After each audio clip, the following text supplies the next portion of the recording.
राधे राधे। जय सिया राम। मैं आचार्य पंडित धीरज पाठक आप सभी लोगों का अपने YouTube चैनल धर्म पुरोहित आश्रम चैरिटेबल ट्रस्ट में हार्दिक स्वागत एवं अभिनंदन करता हूं। आज हम पितृपक्ष के विषय में चर्चा करेंगे कि 2025 में लगने वाला पितृपक्ष कब से प्रारंभ हो रहा है। हम सबके लिए 8 सितंबर 2025 से पितृपक्ष का प्रारंभ होगा। इसी दिन से हम श्राद्ध तर्पण आदि का प्रारंभ करेंगे। अपने पितरों के निमित्त प्रतिपदा का श्राद्ध 8 सितंबर को करेंगे। 8 तारीख से प्रारंभ होकर के 21 सितंबर तक यह पक्ष रहेगा। पूरे 14 दिन का पक्ष है इस वर्ष, और हर तिथियों में अलग अलग तिथि के अनुसार अपने पितामह आदि का श्राद्ध किया जाता है। जैसे जिनका प्रतिपदा को है, पहली तिथि एकम तिथि को है, वे लोग 8 सितंबर को श्राद्ध करेंगे। द्वितीया वाले 9 सितंबर को अपने पितरों का श्राद्ध करेंगे, पिता का पार्वण श्राद्ध आदि। तृतीया तिथि वाले 10 सितंबर को करेंगे। चतुर्थी वाले 11 को करेंगे। 12 तारीख को पंचमी और षष्ठी, जिनके पिता की तिथि पंचमी तिथि है और षष्ठी तिथि है, दोनों लोगों एक ही दिन में करेंगे। वह कितने तारीख को पड़ रहा है? 12 को। 13 तारीख को जिनके पिता आदि की तिथि सप्तमी तिथि है, वे लोग अपना श्राद्ध करेंगे उस दिन। अष्टमी तिथि 14 सितंबर को पड़ेगी। अष्टमी का श्राद्ध 14 सितंबर को होगा, जिस दिन जीवित पुत्रिका, जिसको जीवतिया भी कहते हैं, यह व्रत है, माताएं व्रत करेंगी। अष्टमी का श्राद्ध आपका कब हुआ? 14 सितंबर को। नवमी का श्राद्ध जिनको करना है वे 15 सितंबर को करेंगे। दशमी तिथि का श्राद्ध 16 सितंबर को होगा। क्रम से नोट कर लीजिए आप। दशमी तिथि का श्राद्ध 16 सितंबर को। एकादशी का 17 सितंबर को होगा। जिनके यहाँ द्वादशी का मान है, द्वादशी तिथि है, वह 18 सितंबर को श्राद्ध करेंगे। 19 तारीख को जिनके यहाँ त्रयोदशी तिथि है, त्रयोदशी का मान है, वे लोग श्राद्ध करेंगे।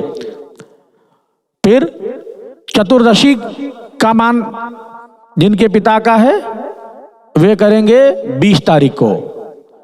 और जिनके पितर पूर्णिमा अथवा अमावस्या को गत हुए हैं, यह तिथि है, तो वे सब लोग अपना अमावस्या के दिन करेंगे।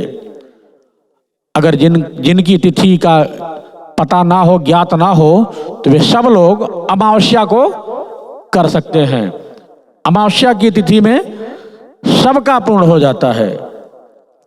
और तो और एक बात ध्यान देने का विषय है, जैसे ही पितृपक्ष प्रारंभ होता है, पितरों को तर्पण देने से पूर्व हम क्षौर कर्म करवाते हैं। दाढ़ी, बाल, मूछ जो भी होता है वह बनवाते हैं। कोई कोई बाल भी बनवा लेता है, दाढ़ी मूछ भी बनवा लेता है। कितने लोग दाढ़ी और मूछ बनवाते हैं। लेकिन बहुत से लोग ऐसा भी करते हैं, अगर उनके पिता की तिथि मान लीजिए प्रतिपदा की है, उस दिन श्राद्ध कर लिए, जल दे लिए, दुनिया निकाल लिए, पिंडदान कर लिए, तो ये लोग बाकी दिनों में नहीं करते, छोड़ देते हैं। ऐसा नहीं करना चाहिए।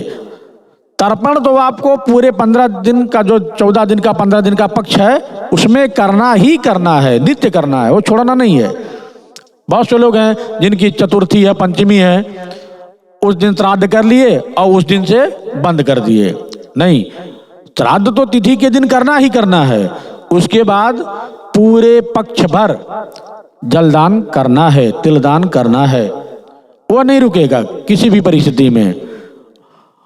और प्रथम दिन तो जो क्षौर कर्म करवाते हैं, उसके अलावा बहुत से लोगों की जो तिथियां हैं, जैसे पंचमी, अष्टमी, नवमी, दसवीं कोई है, उस दिन श्राद्ध करने से पहले फिर वे दाढ़ी बाल बनवाना प्रारंभ कर लेते हैं। नहीं, प्रथम दिन श्राद्ध से पूर्व ही आप क्षौर कर्म करवा सकते हैं, करवा लिए। फिर पितृ विसर्जन जिस दिन होगा, अमावस्या, अमावस्या की तिथि का श्राद्ध करने के बाद, पितरों का विसर्जन करने के बाद ही आप क्षौर कर्म करवा सकते हैं। ये नहीं है कि बीच में आप करवाएंगे, नहीं, यह एक भ्रम है, उस भ्रम से बाहर निकलिए। और पितरों का श्राद्ध इस श्राद्ध पक्ष में भाव से श्रद्धा पूर्वक करिए, जो भी हो सके आप करिए। हमने कई बार कई वीडियो में यह भी बताया है, बहुत से लोग फोन करते हैं, पूछते रहते हैं कि गुरुजी घर में विवाह हुआ है बेटे का या बेटी का, तो इस वर्ष जलदान तर्पण नहीं होगा, पिंडदान नहीं होगा, अथवा कोई 2, 4, 6 महीना पहले गत हुआ हो घर में, तो भी कहते हैं घर में जलदान या पिंडदान नहीं होगा। तो नहीं, ऐसा नहीं है। पिंडदान की व्यवस्था यथावत होती है, जो जलदान है यथावत है, वह रुकने की परिस्थिति में नहीं है। शास्त्रों में भी आया है, कभी कभी पंचांगकार पंचांग में भी लिखते हैं कि महालयम गया श्राद्धम माता पित्रो मृते हनि कृत विवाहो पिकुर्वीत पिंडदानम यथा विधि। पिंडदानम यथा विधि कहे कदा? महालय, महालय अर्थात पितृपक्षे, पितृपक्ष में पिंडदान तर्पण हर परिस्थिति में होगा। कब कहे? कृत विवाहो पिकुर्वीत, घर में विवाह शादी हुआ है तो भी, घर में माता पिता आदि कोई गत हो गया हो तो भी। जैसे मान लीजिए हमारे पिता गत हुए, अगर हमें सोच लें कि पिताजी तो गत हुए हैं, इस बार जलदान नहीं करना है क्योंकि उनको हमने पूरे वर्ष का पिंडदान अपकृष्य करके दे दिया है, जलदान दे दिया है, मान लीजिए, बात तो ठीक है, तर्क आपका अच्छा है। लेकिन जब हम तर्पण करते हैं तो अपने पिता के साथ साथ पितामह अर्थात दादाजी, बाबाजी जिसको कहते हैं, उनका भी तर्पण करते हैं, पर बाबा का भी करते हैं। अब पिताजी के चक्कर में इन दोनों का भी श्राद्ध छूट गया। जब तक पिताजी आपके थे वे तो आपके बाबा पर बाबा को दे रहे थे, अर्थात वे अपने पिता पितामह पर पितामह को कर रहे थे।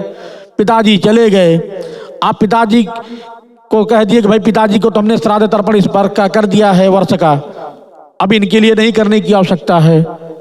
तो नहीं, वह तो हुआ उनका। अगर मान लीजिए आपको भोजन पानी बढ़िया मिल जाए, एक बार दे दिया जाए, क्या दूसरे दिन अगर आप आ जाएं तो आपको दिया जाए तो आपको स्वीकार नहीं होगा? नहीं लेंगे, लेंगे। हम तो अपनी सुविधा के लिए यह अपकृष्य करके पूरे वर्ष का श्राद्ध तर्पण करते हैं, क्योंकि यह कलिकाल है, ना तो सबके पास समय है, ना ही उतनी श्रद्धा है, ना ही उतना ज्ञान है। सब कुछ होने के बाद भी लौकिक परंपरा को देखते हुए, समाज को देखते हुए लोग यही करते हैं, भाई वर्ष भर का कर दीजिए, अगर हो गया तो अच्छी बात, नहीं हुआ तो लोप नहीं होगा, आपने उनकी क्रिया पूर्ण रूप से कर दी है। इसलिए घर में विवाह हुआ हो, चाहे लड़के का अथवा लड़की का, तो भी पिंडदान तर्पण करेंगे। अगर कोई गत हुआ हो, पिताजी गत हुए हैं, मान लीजिए उनके लिए आप ना दीजिए पिंडदान, पूरे वर्ष का कर दिए, कम से कम जलदान तो करेंगे, तर्पण तो कर दीजिए, दुनिया तो निकाल लीजिए, यह अवश्य करिए। पितृ पूजा से आपके कुल की वृद्धि होती है, पितरों का आशीर्वाद मिलता है। और एक विषय, पितृपक्ष में कितने लोग, ज्यादातर लोग पूजा पाठ बंद कर देते हैं घर में, कहते हैं इस समय हम अशुद्ध हैं। नहीं भाई, अशुद्ध कैसे आप हो सकते हैं? प्रेत पूजा और पितर पूजा दोनों अलग विषय है। जब प्रेत पिंड देते हैं, प्रेत पूजा करते हैं तो आप अशौच में होते हैं, लेकिन जब पितृपक्ष में आते हैं तो वहां पितृ पूजा, पितर पूजा होती है। पितृस्वरूपी जनार्दन। जब घर में कोई गत होता है, सपिंडन होता है, तो वे अपने पितरों में मिल जाते हैं, तब से वे प्रेत से पितर हो जाते हैं। जब हम पितर के लिए क्रिया करते हैं, उनका श्राद्ध तर्पण आदि करते हैं, तो उसमें हम अशुद्ध नहीं होते हैं। हाँ, ये पितरों के निमित्त यह पक्ष विशेष है। स्नान कर लीजिए, पहले पितरों का तर्पण कर लीजिए, उसके बाद जो आप पूजा पाठ करते हैं, संध्या वंदन करते हैं, वो करिए। पितृतर्पण तो नित्य का तर्पण है, नित्य की व्यवस्था है। जिस प्रकार से हम संध्या नित्य करते हैं, जप करते हैं, दान करते हैं, होम करते हैं, स्वाध्याय करते हैं, ठीक उसी प्रकार तर्पण का भी विधान है, नित्य का है। नित्य कोई कर नहीं सकता, तो कम से कम ये 15 दिन का जो पक्ष है, इसमें तो मत इधर उधर भटकिए, इसमें तो कर लीजिए। अब लोग पिंड देना कम और पिंड छुड़ाना ज्यादा चाहते हैं पितरों से, कि भैया इस बार पिंड नहीं देना है, घर में खानदान में विवाह शादी हुआ है, कोई मर गया है। नहीं नहीं, आप पिंड छुड़ा रहे हैं, भाग रहे हैं, पितरों की सेवा से दूर हो रहे हैं, और बाद में जब समस्याएं आती हैं, परेशान होते हैं, तब समझ में आता है। अगर गया भी कर लिए हैं, उसके बाद भी पितरों का तर्पण करना चाहिए। ये नहीं है कि गया श्राद्ध कर लिए हैं तो तर्पण पिंडदान नहीं करेंगे। ये सारी व्यवस्थाएं हैं, यथावत चलेंगी। आप सभी लोगों के जानकारी के लिए हमने यह बताया कि प्रतिपदा से लेकर के अमावस्या पर्यंत किस दिन किस तिथि का पिंडदान तर्पण होगा। तर्पण नित्य होगा, पिंडदान जिसे पार्वण श्राद्ध कहते हैं वह कब होगा।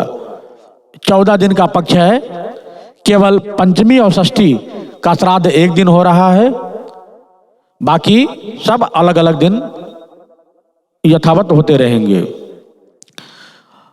जैसे ही पितृपक्ष का समय नजदीक आएगा, हम अपने चैनल के माध्यम से बिल्कुल सहज और सरल तरीके में पितरों को तर्पण करने की विधि बताएंगे। पहले बहुत से वीडियो तर्पण पे चैनल पर है, लेकिन उसमें कुछ विस्तार अधिक हो गया है। बहुत से लोगों का फोन आया कि अधिकतम 2 से 3 मिनट 5 मिनट के अंदर में हो जाए, तो वह वीडियो जो पढ़े लिखे विद्वान हैं उनके लिए नहीं है। जो बेचारे बिल्कुल नहीं जानते हैं और वैसे ही जल दान कर देते हैं, उनके लिए होगा, कि उनके लिए कम से कम वे उस विधि का पालन कर सकें कि कैसे उन्हें जलदान करना है। उसके विषय में हम अगले वीडियो में मिलेंगे। तब तक के लिए राधे राधे, जय सिया राम।